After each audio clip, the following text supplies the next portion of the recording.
मानस में भी गोस्वामी तुलसीदास जी ने कहा, यद्यपि सम नहीं राग न रोषु, गही न पाप पुण्य गुण दोषु। ये सम है, निष्पक्ष है, न पाप और पुण्य कुछ भी ग्रहण करता है, उसमें न राग है न द्वेष है। पर भक्ति का उद्देश्य क्या है? एक भक्तों को ये निष्पक्ष ब्रह्म नहीं चाहिए। उनका कैसा भगवान उनको प्रिय लगता है? महाराज जी कहते उसका संकेत, देखिए महाराज जी जो भी बात कहते हैं वो तर्क संगत प्रमाणित करके कहते हैं। महाराज जी कहते इसी पुष्प वाटिका प्रसंग में उसका उत्तर छिपा हुआ है, मिलता है। कहाँ पर? जब श्री किशोरी जी अपनी सखियों के साथ प्रभु को खोज रही है, अन्वेषण कर रही है। सूचना मिली हुई है एक सखी के साथ कि 2 राजकुमार आए हुए और वे बाग वाटिका में प्रवेश करती है और चारों तरफ खोज रही है, और कहीं भी प्रभु ने जहां पहले दर्शन उस एक सखी को दिया था वहां पर नहीं मिले।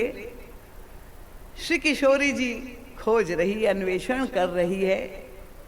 अचानक एक भावनामयी सखी को दिखाई दिए, क्योंकि वहां लता कुंज बना हुआ है और उस निकुंज में से जो प्रकाश निकल रहा है वहां पर उन्हें श्री राघव का की झलक मिलती है। दूर है, छिपे हुए, स्पष्ट नहीं दिखाई दे रहे प्रभु। और तब वह सखी श्री किशोरी जी को का ध्यान आकर्षित करती है कि अरे सीते देखो सामने कौन है। और प्रभु के सौंदर्य की सराहना करते हुए, उनके श्रृंगार की सराहना करते हुए उनका ध्यान आकर्षित करती है। क्या बोल रही है? शब्दावली मानस की आप सब जानते। मोर पंख सिर सोहत नीके, गुच्छ बीच बिच कुसुम कली के। प्रभु का वर्णन करना उसने प्रारंभ किया, पर आरंभ कहाँ से किया? उनका प्रभु के माथे पे जो श्रृंगार है उसमें उस सखी को जो सबसे प्रिय लगा, उनका मोर पक्ष बंधा हुआ है। उसका तात्पर्य क्या था? लेकिन साधारण दृष्टि से पढ़ने समझने वाले लोग जब मानस का पाठ करते हैं, व्याख्या करते हैं, तो कहेंगे कि भगवान के ये बहिरंग श्रृंगार का वर्णन है। ये आभूषण इस तरह से धारण किए हैं ये बहिरंग। पर जो रसिक जन है, भक्तों के पास ऐसी दृष्टि होती है। महाराज श्री कहते हैं कि कितना अद्भुत है, काव्य में है श्रृंगार और श्रृंगार में है संदेश। जहां मोर पक्ष धारण किया है, सखी कह रही है कि पक्षधर तो वो यहाँ मिथिला की भूमि में आकर ही तो बने।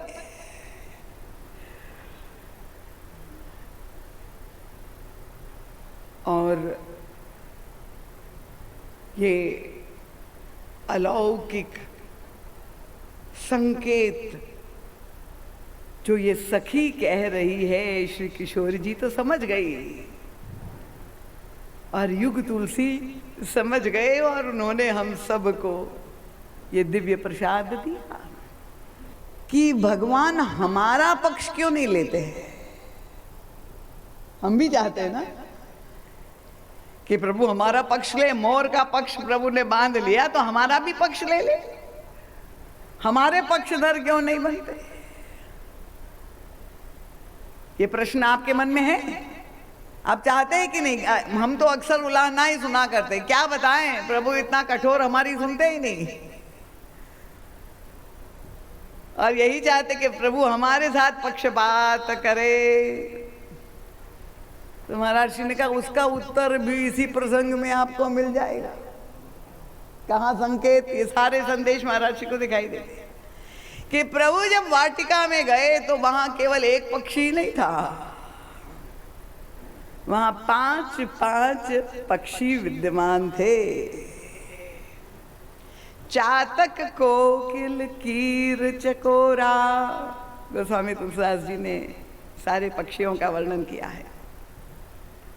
और जब प्रभु का आगमन वाटिका में हुआ, अब आप देखिए प्रकृति, निसर्ग प्रभु के स्वागत में, सारी चैतन्य है ये विदेह की भूमि। और जब प्रभु की चेतना, स्वयं प्रभु का आगमन जब हो रहा है, सारे पक्षी, वैसे पक्षी करते हैं कलरव, आपने सुना होगा, पर गोस्वामी तुलसीदास जी की ये काव्यात्मक उत्प्रेक्षा है कि सारे पक्षी गायन करने लगे प्रभु का स्वागत में।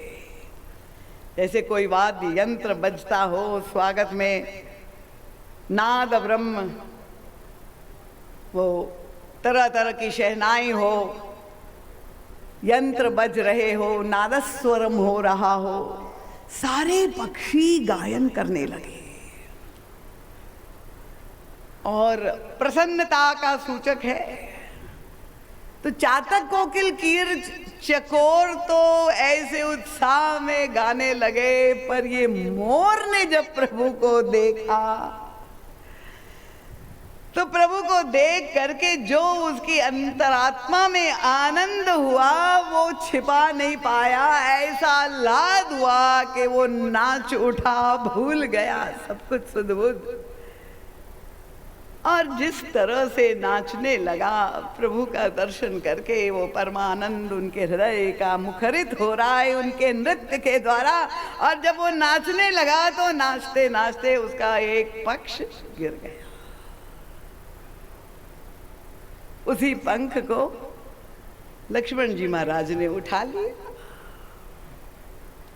पर परम पूज्य महाराज श्री को तो उसमें आध्यात्मिक संदेश दिखाई देते हैं। महाराज श्री कहते हैं प्रभु उसी का पक्ष लेते हैं जो अपना पक्ष छोड़ देता है, जो अपने पक्ष का त्याग कर सके।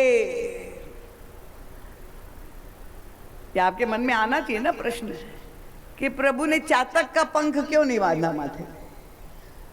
कोकिल का भी बांध सकते थे, कीर का भी बांध सकते थे, चकोर का भी पक्ष बांध सकते थे, पर अन्य किसी भी पक्षी का प्रभु ने पक्ष नहीं ग्रहण किया। प्रभु कहते तुम अपना अपना पक्ष अगर पकड़े रहो, कोई हमें आपत्ति नहीं, हमें तुम्हारी कोई जरूरत नहीं है। तो जो अपना पक्ष त्याग कर सके, इसका मतलब पूरी तरह से समर्पित जो हो जाता है प्रभु को, वो शरणागत जो हो जाता है पूरी तरह से, प्रभु उनके पक्षधर बन जाते हैं।